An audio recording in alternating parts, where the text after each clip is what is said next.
louder than words. Hannah shifted the spear in her hand, feeling the weight of it. It was longer than she was used to, but she'd adjust. A heart stealer of the wasteland was one of the most powerful weapons the Thule could make. It wasn't wise to look a gift horse in the mouth. The fact that she'd been given one was a clear sign of how important the dragons thought this was. Not that she had any idea what this was. Ever since that night when the maddened beast had attacked and killed half her unit, she'd been passed from warlock to warlock. Each one had asked her a litany of questions, often the same questions. She got the same distinct impression that they were trying to see if her story would change from one telling to another. As if. That night still haunted her dreams.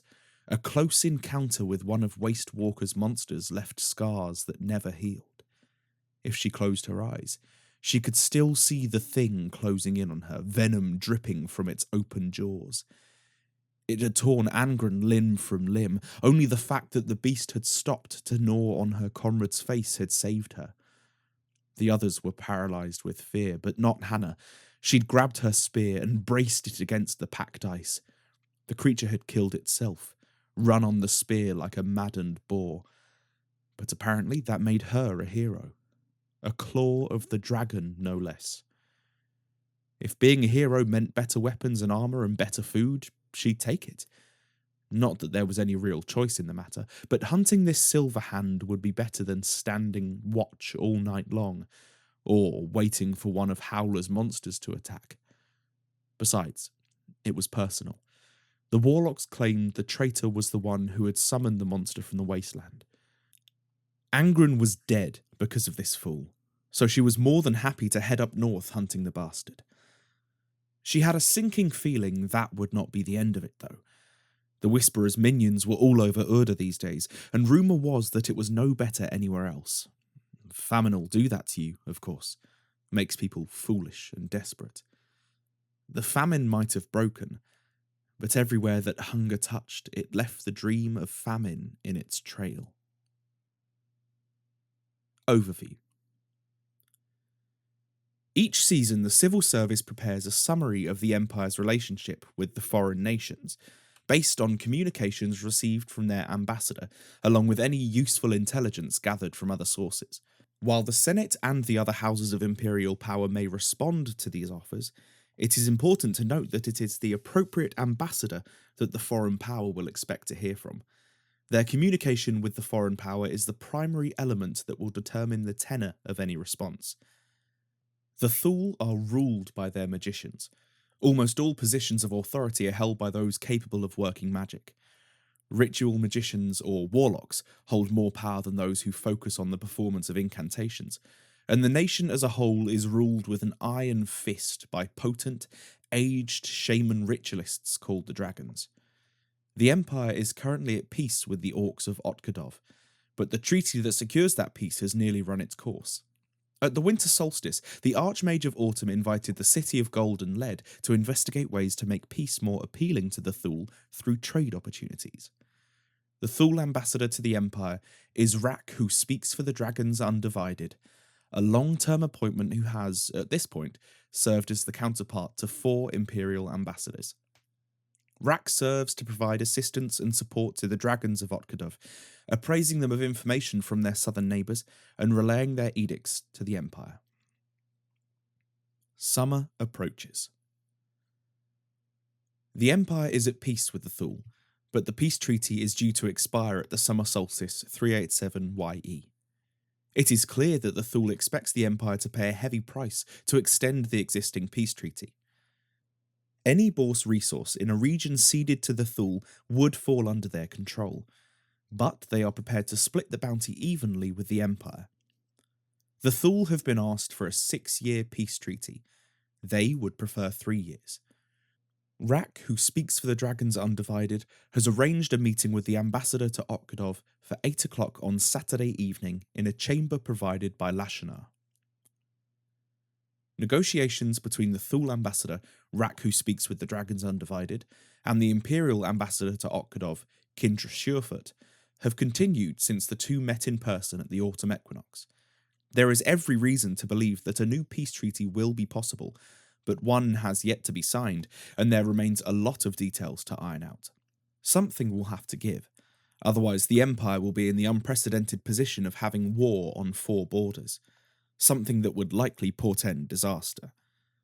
The Thule have been clear throughout that if some new detail is not made, then war will begin once the treaty ends. That means any deal must be concluded before the end of the summer solstice to avoid such a resumption of hostilities. Rak has made sure that the Empire understands the Thule expect to recover more of the Imperial lands they regard as their own in these negotiations. Details are not public at this time, but the Dragons have been clear that they want at least 1 region from the Empire and would like 3, though it is clear that they are prepared to negotiate on this. The 2 regions that the Dragons have named are Opaskari in Volodmarts or Mieriada in Mirkarova. Both of these regions contain a bourse resource. The Night Quarry is in Mieriada, and the Hunt of Aldurai the Fair is in Opaskari. Rak is clear that if either of those regions is ceded to the Thule, then they will lay claim to the bourse resource and the wealth it produces. However, he says that Freynir Sharptooth has indicated on behalf of the Dragons that they will be gracious and remit half the production of the quarry or the hunt back to the Empire should they request it in the negotiations. If that happened, the Empire would still be able to auction the seat, but the production would be halved, and they would ultimately have little say as to how the seat was operated. The one bright side would be that the Empire was no longer obliged to pay the upkeep of the seat, as Freynir would send the Thule to actually work the resource. If the seat were auctioned before a treaty affecting its income were ratified by the Senate, the civil service would need to arrange a proportional refund for the title holder based on the losses incurred. The Imperial Embassy to Otkadov is currently in the frigid northern parts of Mieriada. It would be unusual for the embassy to operate in lands controlled by the Thule, but it is not impossible. Moving it would clearly be ideal, but would be expensive. Certainly, the Dragons are more than happy to see the current incumbent carry out their duties from the existing offices for as long as needed. With an eye towards allowing as much time as possible to discuss a potential treaty, Rak has arranged a short meeting with their Imperial counterpart using one of the boons of the Guardian of the Southern Skies. They have arranged a suitable chamber reached via the Hall of Worlds, where a meeting will take place shortly after 8 o'clock on Saturday evening. The hope is that the 2 sides can agree a final deal to go before the Senate either this summit or next. Rak has suggested that the ambassador bring no more than 3 aides with him. More than that, he believes there is too much risk of the negotiations descending into an argument. How long any new treaty might last also remains to be negotiated. The Empire has indicated that they would prefer at least 6 years. The Dragons are currently prepared to offer 3, perhaps because the more often these negotiations happen, the more they can levy new demands. The 2 sides seem far apart, but the intervention of the Autumn Archmage Edmundo of Damakan's Forge has secured a way to potentially bring them closer together. Autumn in Spring. Imperial offers to the Thule have been complicated by the involvement of the Eternal Ephesus.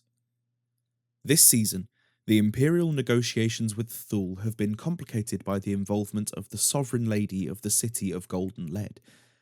The Invisible Hand was apparently tasked with the Archmage of Autumn and the Pen of Vosk of Zenith Ascendant to see what they could provide facilitating trade between the Empire and the Thule.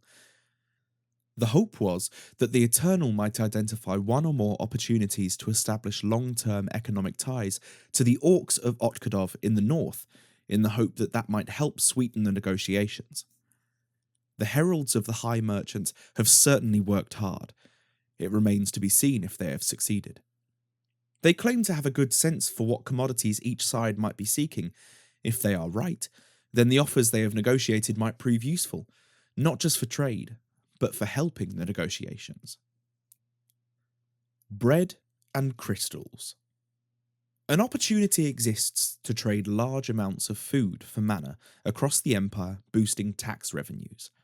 If agreed, up to 3 nations would need to reduce their ability to support Imperial armies by 1.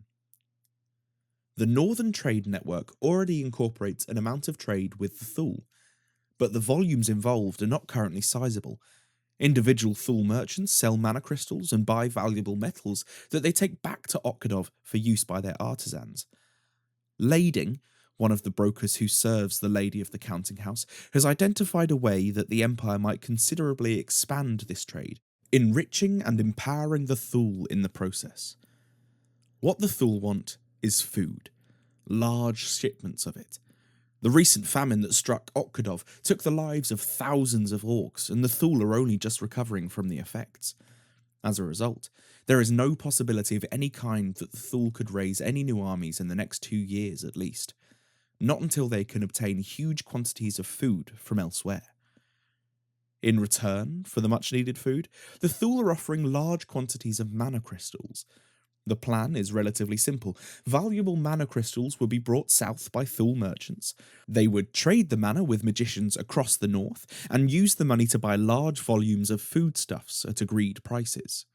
These cereals and livestocks would be shipped back to Okadov via the Northern Trade Network. The problem with the proposal is securing enough food. The Thule are not willing to invest in the Northern Trade Network unless they have a dependable supply of food flowing north from the Empire. They are willing to buy a lot of food, enough to feed 3 whole armies. The question is, where that food might come from. The Imperial Civil Service have identified 5 Imperial nations: Navarre, Highguard, the Marches, Dawn, and Varushka, each of which could, in theory, spare enough food to feed a single army. None of these nations could spare enough food to feed more than a single army, so the deal would require the Senate to draw on the reserves of up to 3 of those 5. The costs would be significant. Any nation that was committed to the trade deal would see their ability to support imperial armies reduced by 1 for as long as the deal lasted. The gains would be considerable, however. Any nation whose surplus food was traded with the Thule would see the taxation from each of their territories rise by 3 thrones a season, as citizens benefited from the supply of mana crystals that could be used to enchant farms and businesses. In addition, the trade would contribute 10 mana crystals to the imperial font for each nation that was prepared to engage in the trade.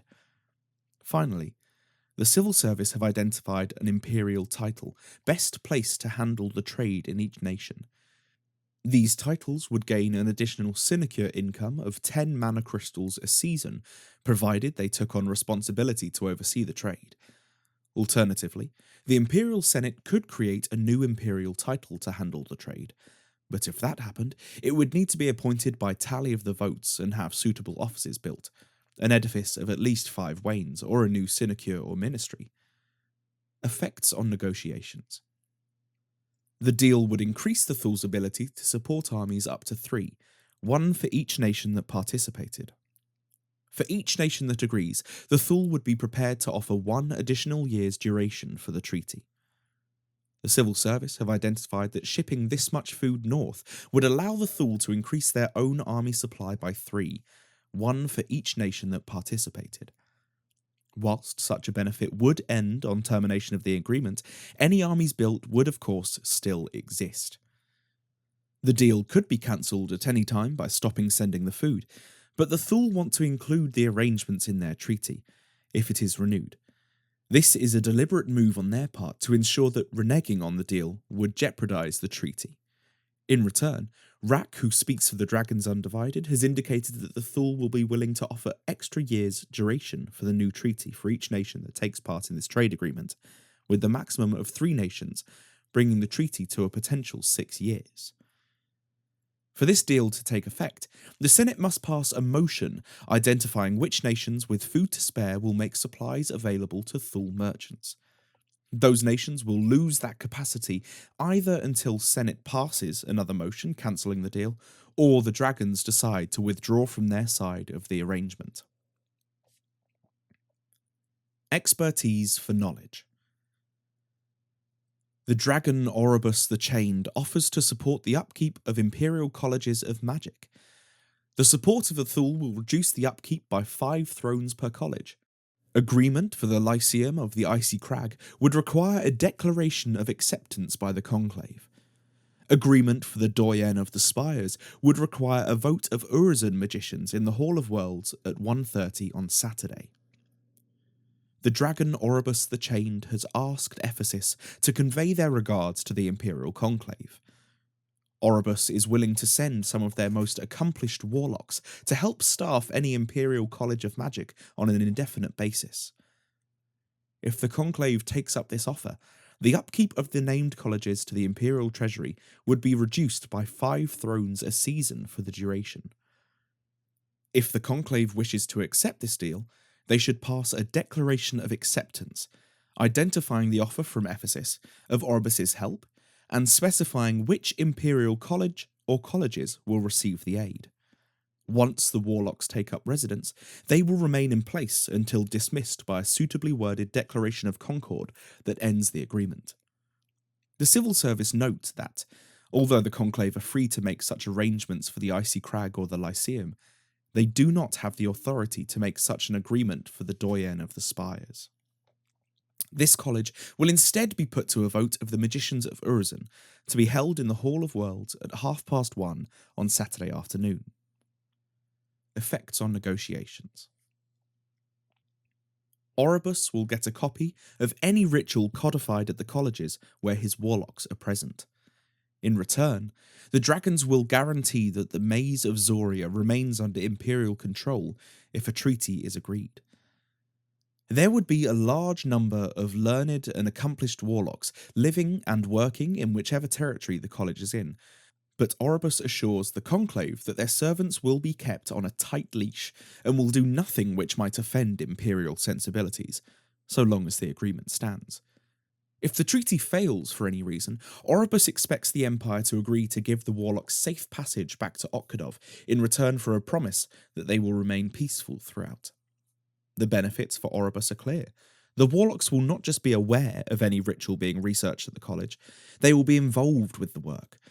As a result, the dragon will receive a copy of any ritual that is codified at the same time as the Empire, as well as any information about any arcane projection submitted but not completed for any reason. In addition to the benefits to the Imperial Treasury, provided warlocks are welcome to study at both Imperial Colleges of Magic, the dragons have agreed to guarantee that the Maze of Zoria remains under Imperial control. This means the title would continue to exist, even if a treaty is signed between the dragons and the Empire, even if the region of Meriada were ceded to the Thule. Not today, thank you. Caradis Oathbinder offers 50 thrones to the Virtue Fund. This payment is conditional on a public commitment by the Synod not to preach in Otkadov. Lading also helps to broker a potential deal for the Imperial Synod to consider. The dragons are willing to provide a one-time payment of precious metals and gemstones worth 50 thrones to the Synod's Virtue Fund. In exchange for this, the Synod would need to pass a statement of principle in the General Assembly affirming that no priest who crosses the border with Otkadov will attempt to spread the way of virtue, nor engage in any discussions of theology. This judgment would need to pass with a greater majority, in which case the payment would be deposited with the civil service to add to the Virtue Fund at the following summit. Rack makes it clear that the judgment must be clear and unambiguous. In the past, the Imperial Senate has made an art form of weasel words that attempt to pay lip service to the demands of the dragons without actually agreeing to them, he says laconically. In light of the respect shown by the new Imperial Ambassador, who has indicated that such antics will no longer occur, Caradis Oathbinder has refrained from providing suggested wording for the judgment. However, they will provide suitable wording on request if the Ambassador feels that the priest of the Synod need help writing an honestly worded judgment. Effects on negotiations. Without the judgment by the Synod, the dragons have indicated they plan to insist that any treaty include codicils outlawing the preaching of the way in Otkadov. A similar law was only recently vetoed by the Imperial Synod. They could veto the treaty. Unless a suitably worded judgment passes the Synod that makes it clear that no priest will attempt to preach the way in Otkadov, then Rack says the dragons have instructed him to insist that any treaty includes a codicil that outlaws the preaching of the way in lands controlled by the Thule. Including this requirement in a treaty would mean the restriction passes into law. The last time something like this was attempted, a motion to outlaw the preaching of the way in Asavea, the Synod took exception to it. The motion was vetoed by the Imperial Synod. If that happened in this case, then the entire treaty could be vetoed, which would be potentially disastrous. Lost Warlocks. The Thule asked the mediator of the wreck to be responsible for soothing the Thule of Volham. Last season, a small band of Thule crossed over the border into the Empire to attack the caravans bringing food from Rek to Okkadov. The warlock Askja disavowed their actions and claimed that they were rogue Thule under the effect of some malign influence, a powerful conjunction of magic or some curse. The warlock asked the mediator of Rek, Halvind Brinegold, to try to soothe the Thule of Volham, to help them regain their senses so that they might return home. She was adamant that the Thule might be reasoned with, calmed down, or could return back to Okkadov. Askja understood that that might not be possible, but she asked the Empire to avoid any unnecessary violence if possible.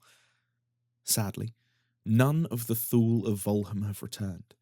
As far as the dragons can tell, their people are dead or have fled into Imperial lands. They have asked the ambassador to Okkadov, or Havlind, or their representative to provide an accounting of what happened in the encounter. The title is currently up for reappointment at the spring equinox, so they might not actually be mediator of the wreck at the time of the meeting with the ambassador. Manor for cows. Thule merchants are heading to the Marcher camp on Friday at 9:30, looking to buy cattle bonds. They plan to offer a mana crystal for each bond, depending on market demand. In conversations with the heralds of the High Merchant, a Thule economic consortium have learned of the Marcher plans to arrange to sell cattle at the markets in Wayford and Stockland this summit. The company wish to purchase enough cattle to establish their own herds in Ura. They will be attempting to purchase cattle bonds, with the intent to drive their herd north over the next season. The Thule merchants will be in the Marcher camp on Friday at 9:30 in the evening, looking to buy as many bonds as possible. As the Thule are foreigners, it is perfectly legal for them to attend the camp and for Marchers to sell their bonds to them. They plan to offer a mana crystal for each bond, but Lading indicates that canny merchants might be able to get an even better price if they haggle. Where the sun doesn't shine. The Empire could reject the deal with the Thule. War with the Thule would meet one of the conditions needed for peace with the Jotun. There are some citizens in the Empire who would rather not have peace with the Thule. There is sentiment in Wintermark and Varushka that the Empire has already given up too much land to the dragons. It is now patently clear that they will return every few years with fresh demands for more land. The Thule are negotiating with the Empire because they're obtaining more land with menaces than they could ever get from war. On the face of it, it would seem to be madness to reject a treaty with the Thule. The Empire is at war with the Druge, the Jotun, and the Grendel. They can't possibly fight every barbarian nation at the same time. To attempt to do so would surely invite certain destruction. That may not be entirely true, however. When Naomi appraised the options for peace with the Jotun, one of the criteria that she identified was that the Jotun would be more likely to make peace with the Empire if they were clearly being weakened by a war with the Thule or the Valorn. The Jotun believe that they can only pass over the Howling Abyss if they die in battle against a worthy opponent. Because of that, they don't want to fight a weakened Empire. They want to fight the Empire when it is able to fight back. Sadly, neither the Grendel or the Druge are ever likely to offer the Empire anything remotely similar. But if Naomi is right, there is no reason the Empire would have to be fighting a war on all four fronts. They could tell the Thule to stick their treaty where the sun doesn't shine, and then use the resulting war as a way to bring the Jotun to the negotiating table. It's arguably a long shot, but one thing is abundantly clear. It is the only shot of its kind right now. For those who would rather reject peace with the Thule and try to take back the lands the dragons have reclaimed, this is a window that will soon close. If the Empire signs the treaty with the Thule, It could well be years before there is another chance for the northern nations to take the fight to the Thule and reclaim what has been lost. Blood on the snow. The dragons are grateful for the Empire's assistance in ridding them of the traitor, the warlock Freki. Rak thanks Veti Gatherer Peregrine, Iron Vigil Ricker the Relentless, and Isolde Tempest Shield for the information they have provided about the fate of the servants of the Agrement, who threatened Sermasac. They are pleased to hear that Marek the Golden Tongue has been dispatched, and hope that the other fools who have listened to the voice of the Pines soon follow him to death. They are also grateful to receive news of the death of the traitor Freki, and ask that the ambassador pass on thanks to those responsible. Sadly, they have no information to provide about the whereabouts of the remaining cultists at this time, but if they do discover anything that they can pass on, then Rak assures the ambassador that they will let them know. Likewise, if the Empire hears word of the renegade warlock Nolith Silverhand, then the dragons would be eager to deal with this cat's paw. If the warlock has fled north, the dragons will catch him eventually, but if he tries to enter Imperial lands, then the dragons will pay a heavy purse to have him return to them, alive or otherwise.